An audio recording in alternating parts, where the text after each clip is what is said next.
Позитивен финансиски ефект за комуналното јавно предпријатие Водовод имало организирањето на традиционалниот кочански панаѓур. Заработени биле над 18.000 евра како чист приход, со што се покривале трошоците за целокупниот ангажман на вработените и механизацијата околу панаѓурот. Тоа како податок ќе се најде и во завршната сметка за минатата година, со што според одговорните во предпријатието се отфрлале песимистичките претпоставки дека преземањето на организацијата е ризичен потек. Една од причините за ваквиот резултат биле и известните подобрувања што се направени на просторот каде што се одржува панаѓурот. За прв пат ланската година воведовме вода, воведовме одвод, воведовме да не кажам минимални стандарди за поставување на тезги кои продаваа храна. Ке дојдат приходите, еве ако сакате како бројка, околу 1.300.000 се приберени средства бруто, од кои треба да се плати данок, значи на реална бројка, данок искажан преку.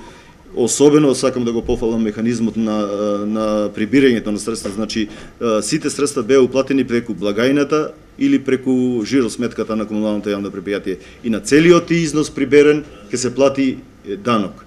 Папазов потврдува дека учесниците на панаѓурот кои нуделе стока или услуги имале позитивно мислење за организацијата на манифестацијата. Освен тоа, како дополнителен ефект била и финансиската корист, што е и крајна цел од нејзиното одржување. Тука профитира државата, профитира комуналното јавно предпријатие заради тоа што не се јави никој или не го презеде правото за организација, кое беше поставено на ниво од 650.000 денари, ние остваривме нето приходи, ајде така да кажам, на разликата меѓу 1.300.000 и минус 18 ДДВ околу 1.100.000 денари.